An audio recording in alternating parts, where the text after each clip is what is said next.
Est-ce que tu as déjà voulu prendre une nouvelle habitude, mais que 2 semaines plus tard, c'était déjà fini? Je pense que oui, parce que malheureusement, ça nous est arrivé à toutes et tous. Mais il y a une chose à comprendre, si les changements que tu veux voir arriver dans ta vie, ils ne tiennent pas, ce n'est pas ta faute.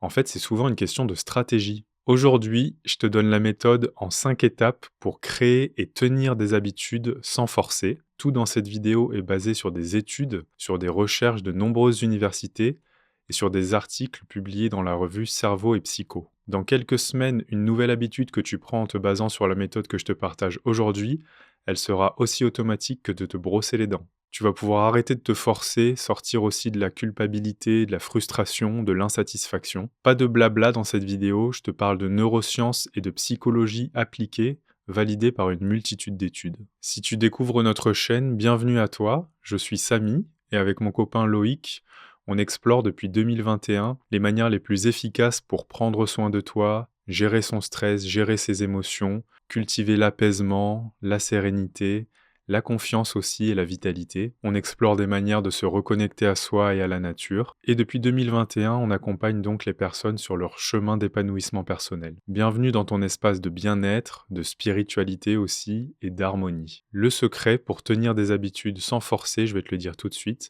ce n'est pas du tout d'avoir plus de volonté, c'est en fait d'avoir une stratégie qui travaille avec ton cerveau et pas contre lui. Et cette stratégie, je vais te la donner étape par étape. Mais juste avant, laisse-moi te raconter comment moi j'ai découvert tout ça. J'étais exactement comme toi il y a 2 ans. J'ai essayé de nombreuses fois d'appliquer des changements dans ma vie, sans succès malheureusement. J'ai abandonné beaucoup de projets, des choses que je voulais mettre en place au niveau du sport, de la lecture, de l'écriture, de la méditation aussi. Et ça a été très frustrant à chaque fois parce que je me sentais un peu nul. C'était vraiment des échecs répétés encore et j'avais l'impression à chaque fois de recommencer à zéro. J'avais le sentiment en fait de pas être assez discipliné. Et ça faisait écho à un truc que mes profs marquaient sur mes bulletins à l'école, manque de rigueur, trop distrait. Donc je me disais qu'en fait le problème c'était moi. Jusqu'à ce que je découvre ces principes scientifiques autour de la psychologie des habitudes. Et là j'ai compris et je me suis dit en fait c'est pas moi le problème, c'est ma méthode. Depuis ma vie a complètement changé. J'ai pris des habitudes qui me font énormément de bien et qui sont maintenant bien installées. Chaque jour je lis,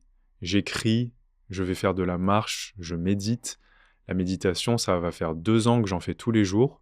En 2 ans, j'ai dû rater 1 ou 2 jours seulement. La différence, c'est qu'aujourd'hui, j'ai trouvé comment aligner ma personnalité, mon identité et le fonctionnement de mon cerveau. Par exemple, pour la méditation, j'ai arrêté de me forcer à méditer une durée fixe tous les jours. En fait, j'ai lâché le chronomètre, j'ai mon petit rituel de mise en place, et une fois que je suis lancé, je suis le flow, et quand je le sens, j'arrête, et puis voilà, ça marche très bien comme ça pour moi. Mais ça, c'est juste pour moi, en fait, parce qu'on est toutes et tous différents. Et c'est exactement ce dont on va parler dans l'étape 1 de la méthode, parce que c'est fondamental. Donc, j'ai arrêté de me battre contre mon cerveau, et j'ai commencé à m'intéresser à son fonctionnement. Et aujourd'hui, pour te faciliter la tâche, pour ne pas que tu aies à lire tous les livres que j'ai lus, tous les articles que j'ai lus, je t'ai synthétisé tout ça dans une méthode simple en 5 étapes que tu vas pouvoir suivre pour que tu puisses enfin tenir une habitude sans forcer. Comme je t'ai dit, elle est basée sur plusieurs années de recherche. Pour t'aider, on a créé un guide PDF avec un récap de la méthode. Tu peux le télécharger gratuitement en cliquant sur le lien dans la description de la vidéo. Ça te permettra comme ça, après la vidéo, de pouvoir facilement revenir sur les choses et puis pouvoir facilement la mettre en place. Tu peux le télécharger, c'est gratuit, tu as juste à cliquer en dessous. Commençons donc par l'étape la plus importante, dont peu de personnes parlent. L'étape 1, c'est de connaître ton profil et d'aligner tes habitudes à ton identité. Et c'est vraiment une étape que tout le monde saute, ou presque, et c'est pour ça que ça échoue encore et encore. Parce qu'en réalité, il n'y a pas de méthode universelle. C'est ce que montrent certaines recherches en neurosciences. Ton cerveau ne fonctionne pas exactement comme celui du voisin. Et c'est normal. Donc dans un premier temps, je t'invite à identifier ton profil cognitif. Il y a 2 grands profils face aux habitudes. Et comprendre lequel est le tien, ça change complètement la manière d'aborder le sujet. Le premier profil, c'est le plus flexible, c'est ce qu'on pourrait appeler le pilote automatique, c'est-à-dire que tu vas prendre des comportements assez facilement, tu vas pouvoir alterner tes comportements assez facilement.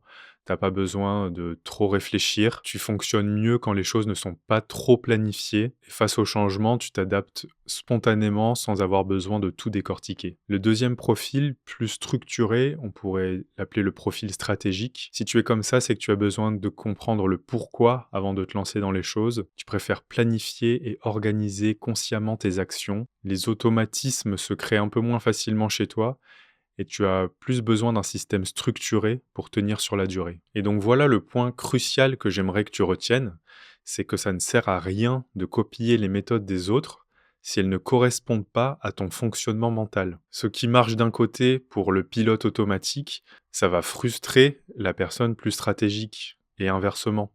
Alors toi, du coup, tu te reconnais dans quel profil?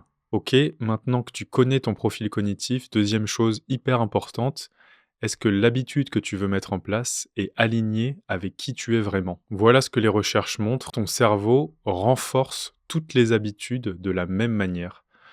Que tu médites ou que tu scrolles sur Instagram, pour lui, c'est la même chose. Si c'est répété, ça va être renforcé. Ton cerveau, en fait, il va créer des connexions neuronales et il va créer des automatismes qui vont se renforcer, que ce soit une bonne ou une mauvaise habitude, entre guillemets.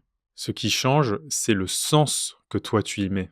Donc, la question que tu dois te poser est: est-ce que cette habitude est cohérente avec qui je suis et avec qui je veux devenir? Pour t'aider à répondre à cette question, je te propose un mini-exercice juste avec 3 cercles. Donc tu peux prendre une feuille, dessiner 3 cercles. Dans le premier cercle, tu vas mettre tes valeurs profondes. Pose-toi la question: qu'est-ce qui compte vraiment pour moi dans la vie? Ça peut être la santé, la famille, la spiritualité, la nature, la contribution. Voilà, prends un instant pour réfléchir à ça. Dans le deuxième cercle, tu vas marquer tes projets à long terme. Qu'est-ce que je veux être dans 5 ans? Quel style de vie je veux créer? Et pas ce que les autres attendent de toi, mais ce que toi, tu veux profondément. Et enfin, dans le troisième cercle, tu vas noter l'habitude que tu envisages. Maintenant, regarde l'habitude que tu veux prendre et demande-toi: est-ce que cette habitude sert mes valeurs? Est-ce qu'elle me rapproche de mon projet de vie? Je te donne un exemple concret. Tu veux méditer tous les matins, mais en fait, tu le fais parce que c'est tendance sur Instagram ou parce que ton conjoint pense que tu devrais le faire. Résultat, échec est garanti dans une semaine. Pourquoi? Parce qu'en fait, il y a une résistance psychologique massive. Ton cerveau sait que tu fais ça pour des raisons extérieures. Par contre, si tu veux méditer tous les matins parce que tu as remarqué que ça te permettait d'être plus ancré, que ça te permettait d'être plus aligné avec toi-même et que ça s'alignait avec ton envie d'une vie plus sereine, moins réactive, là, l'habitude, ça va rouler parce que ta décision, elle viendra de là, elle viendra de l'intérieur et ça va s'installer naturellement. C'est comme pour le vélo, par exemple, le fait de se déplacer davantage en vélo. Une personne qui est plus sensible aux questions environnementales, elle va beaucoup plus facilement prendre son vélo pour se déplacer qu'une personne qui n'y est pas sensible, parce qu'il y a un alignement identitaire. Donc pour la même action, on a des résultats complètement différents. Pour terminer sur cette première étape de la méthode, donc avec l'alignement des habitudes avec l'identité, c'est vraiment fondamental. Je t'invite à adopter une nouvelle manière de formuler les choses dans ta tête. Quand tu penses à ce que tu veux faire, au changement que tu veux apporter, utilise le «je». Par exemple, ne dis pas: «C'est vrai que c'est bien de faire du sport pour sa santé». Dis plutôt: «Je bouge mon corps 10 minutes chaque jour». Là, c'est actif. Là, tu prends les choses en main. Connecte aussi ce que tu te dis avec ton identité. Mais ne dis pas juste: «Je vais méditer». C'est neutre, ça n'a pas de sens. Au-delà du «je», il faut vraiment que ça connecte avec ton identité. Tu peux dire: «Je suis une personne qui prend soin de sa paix intérieure, donc je médite 3 minutes chaque matin». Là, ça claque. La formule, c'est: «Je suis quelqu'un qui», là tu mets ta valeur, «donc je», là tu mets une action. Et on en parlera un peu plus après, mais plus ça va être spécifique et mieux c'est. Ok, donc je te récapitule l'étape 1. Tu connais maintenant ton profil cognitif, plutôt pilote automatique ou plutôt stratégique. Tu as choisi une ou plusieurs habitudes qui sont alignées avec tes valeurs profondes et tu les as formulées de manière précise avec le «je» connecté à ton identité. Maintenant, passons aux techniques concrètes pour ancrer tout ça. L'étape 2, c'est l'empilement d'habitudes. C'est probablement la technique la plus puissante pour créer de nouvelles habitudes, parce qu'elle se base sur le fonctionnement de ton cerveau qui crée des automatismes. Une habitude, au fond, qu'est-ce que c'est? C'est toi, dans un contexte stable et une action qui se répète. Ton cerveau, en fait, connecte les neurones qui s'activent ensemble. C'est un principe connu dans les neurosciences, donc plus tu fais les choses dans un même contexte, plus ton cerveau va créer des autoroutes, en fait, entre les 2 choses. Ça deviendra après naturel, en fait, qu'elles soient associées. Donc voici la formule magique après habitude existante solide. Je ferai nouvelle petite habitude dans lieu précis. En gros, tu accroches ta nouvelle habitude à une habitude qui est déjà solidement ancrée, comme un wagon qu'on attache à un train en marche. Le train, qui est donc la routine existante, va emmener le wagon, qui est donc la nouvelle habitude. Je te donne des exemples concrets. Après m'être brossé les dents le soir, je médite 3 minutes assise sur mon lit. Pourquoi ça marche? Parce que le brossage de dents, tu le fais normalement assez automatiquement le soir, et donc c'est un déclencheur stable sur lequel tu peux te baser. Un autre exemple, si tu veux bouger plus, pendant que mon café coule le matin, je fais 5 squats dans la cuisine. Voilà, ça peut être une idée. Tu attends déjà ton café, donc là, il y a un temps mort que tu transformes en quelque chose. Ou dernier exemple, si tu veux lire davantage, après avoir branché mon téléphone pour le charger, je vais lire 3 pages allongé dans mon lit. Il y a une nuance importante ici parce qu'il y a des études qui le montrent, c'est que c'est plutôt après l'habitude qui est déjà ancrée que tu vas avoir plus de chances de succès dans le maintien de ton habitude. C'est-à-dire que tu pourrais te dire: «Je le fais avant», ça peut marcher, mais c'est plus compliqué. En fait, il vaut mieux se servir de l'habitude existante comme un déclencheur pour la nouvelle habitude. Moi, par exemple, je me suis basé sur le fait de me lever comme un déclencheur. Et à partir de là, j'ai une routine matinale qui s'enchaîne sans même que j'y réfléchisse. Je me lève, je vais boire un verre d'eau, je me passe de l'eau froide sur le visage, je vais m'asseoir sur mon lit pour méditer. Et en fait, là déjà, j'ai fait une bonne partie de ma routine sans même réfléchir. Quelle habitude solide est-ce que tu as déjà?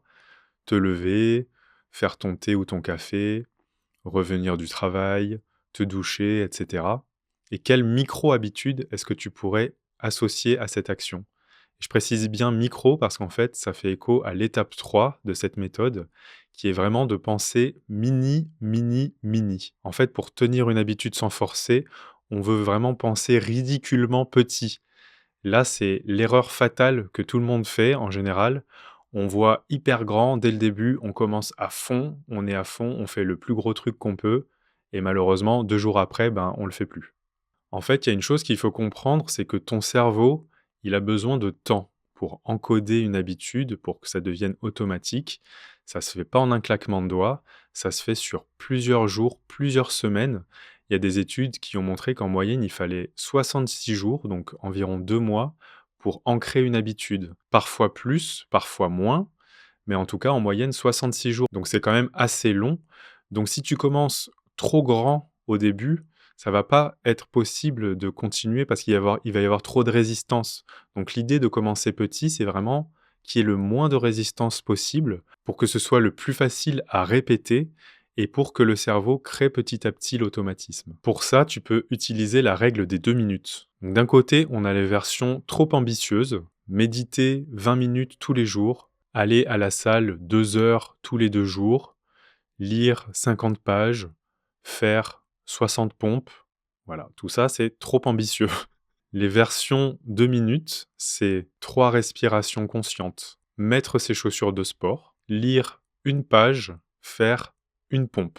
Ça paraît ridicule, mais en fait, c'est exactement ce qu'on veut. Ça paraît contre-intuitif, mais c'est vraiment un des secrets pour réussir. Le cerveau ne va pas résister à quelque chose d'aussi petit. Tu peux toujours lire une page, tu peux toujours faire une pompe, mais attention, bien sûr, tu peux toujours faire plus, mais ce n'est pas ton objectif. Ton objectif, c'est de réaliser la mini-action. Résultat, je te le dis, c'est zéro pression, zéro culpabilité et succès garanti. Parce que souvent, en fait, quand tu es lancé, ben, tu vas continuer à faire un petit peu plus. Et de toute façon, même si tu fais que la version Mimi, eh ben, c'est déjà super. C'est un fait qui est validé dans différents articles dans Cerveau et Psycho. Les micro-actions de 2 à 3 minutes sont maintenues dans la durée, alors que les routines ambitieuses, ben, elles sont abandonnées massivement en fait. La régularité, c'est ça qui compte. Pas la perfection, pas la durée, pas l'intensité, la régularité. Ne te juge jamais si tu fais que un tout petit pas, que la version mini. En fait, c'est déjà une victoire énorme. Ce qui compte, c'est de passer à l'action. La régularité bat la perfection, toujours. La quatrième étape de la méthode que je te propose, c'est de modifier ton environnement pour qu'il soutienne tes habitudes. Parce que tes habitudes, ce sont des réactions à ton environnement. Là encore, il y a des recherches qui montrent que les habitudes, c'est des réactions à un stimuli. Il y a une stimulation, un stimuli, un déclencheur et paf, il y a une action qui est faite automatiquement après, sans réflexion consciente. Et il y a un truc important à savoir, c'est que les connexions neuronales, elles ne disparaissent pas. En fait, elles restent toute notre vie. Elles sont après plus ou moins actives, mais elles ne disparaissent pas. Donc dans le cas où tu voudrais plutôt te défaire d'une habitude, sache que tu ne peux pas la supprimer. On ne peut pas supprimer concrètement une habitude. En fait, on peut juste se défaire du stimuli. Et ça, on le fait en changeant l'environnement. Pour créer une habitude, la règle numéro 1, c'est de rendre le stimuli visible. Par exemple, les chaussures de sport, elles sont visibles dans l'entrée si tu veux faire du sport. Elles ne sont pas dans un placard dans la chambre. Si tu veux lire un livre, il est posé sur une table basse que tu vois tout le temps. Il n'est pas dans la bibliothèque. Si tu veux faire par exemple du yoga, ton tapis, il est déroulé, prêt à être utilisé. Il n'est pas rangé quelque part où tu ne le vois pas. Pareil, si tu veux boire plus, ta gourde, tu la poses devant toi sur ton bureau et tu la laisses pas dans ton sac. Pourquoi ça marche? Parce que tu ne peux pas oublier ce que tu vois. Le stimuli visuel, il va déclencher automatiquement une action et il n'y a pas de friction. Et donc l'action, elle se fait très facilement. Du coup, inversement, pour casser une habitude, quelque chose dont tu voudrais te défaire, l'idée c'est de rendre le stimuli invisible. Prenons par exemple le grignotage. Ce qui marche pas, c'est de se dire je vais arrêter de grignoter. Là, tu te bases 100% sur la volonté, échec garanti. Ce qui fonctionne, c'est de retirer les chips du salon, de mettre des fruits coupés visibles dans le frigo, et quand l'envie arrive, dans tous les cas, d'avoir un geste alternatif, comme boire de l'eau, ou se caresser le ventre 3 fois dans un sens, ou prendre 3 grandes respirations. Voilà, ça c'est un geste alternatif. Moi, par exemple, je voulais arrêter d'utiliser mon téléphone dans le lit. J'ai tout simplement mis mon chargeur un peu plus loin au pied du lit et du coup, pour avoir mon téléphone, pour le prendre, ça nécessite que je me lève. Le matin, quand le réveil sonne, je me lève pour l'éteindre. Et du coup, ça fait, 2 ans que je n'utilise plus du tout mon téléphone dans le lit. Enfin, la cinquième et dernière étape de cette méthode, c'est de te récompenser intelligemment. Parce que les récompenses vont façonner tes habitudes via la dopamine, qui est une hormone du plaisir. Et c'est prouvé par de nombreuses études, mais attention, en fait, toutes les récompenses ne se valent pas. Les récompenses qui sont externes, qui sont matérielles, sur la durée, ça ne marche pas. Parce qu'il y a bien 2 types de récompenses. Il y a les récompenses extrinsèques, comme les cadeaux, l'argent, le matériel. Le problème, c'est que si la récompense disparaît, tu vas avoir tendance à arrêter l'action qui est associée. Par exemple, tu peux te dire, si je vais au sport, je mangerai un gâteau. Ça, c'est une récompense extrinsèque. Une récompense intrinsèque, à l'inverse, elle est basée sur la fierté, sur la satisfaction personnelle, sur l'alignement avec tes valeurs. L'avantage, c'est que ça persiste naturellement. Par exemple, tu peux te dire « Je me félicite après ma séance de sport, je suis fier de moi », tout simplement. Puis là, avec mon exemple du sport pour le gâteau, ça peut être aussi contre-productif, parce que si ton objectif, c'est de perdre du poids, peut-être que si tu manges des gâteaux à chaque fois que tu vas au sport, ça va pas trop marcher.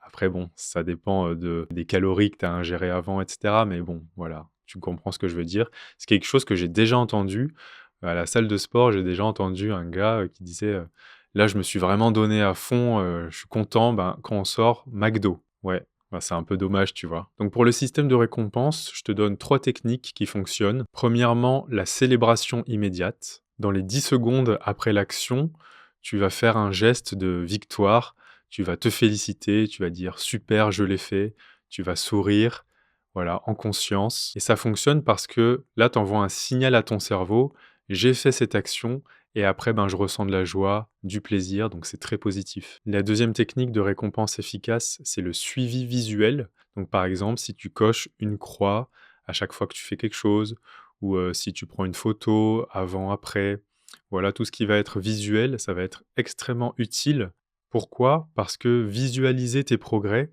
en fait, ça crée une satisfaction intrinsèque. D'ailleurs, ça joue aussi sur la dopamine, donc un suivi visuel, c'est vraiment un outil super efficace. Et la troisième technique, c'est l'autocompassion, parce que ce n'est pas grave, en fait, si un moment tu rates un jour ou autre. L'idée, c'est vraiment d'être doux, douce, bienveillante, bienveillant avec toi-même. Tu peux te dire: «J'ai raté un jour, c'est pas grave, je reprends demain». Surtout pas de culpabilité toxique, c'est pas non plus productif. Ça, Loïc, par exemple, c'est quelque chose qu'il a fait par rapport à un journal de gratitude qu'il veut tenir tous les soirs. Il écrit comme ça quelques phrases le soir pour les choses pour lesquelles il a de la reconnaissance et en fait, il a arrêté de se flageller parce qu'il le faisait pas tous les jours.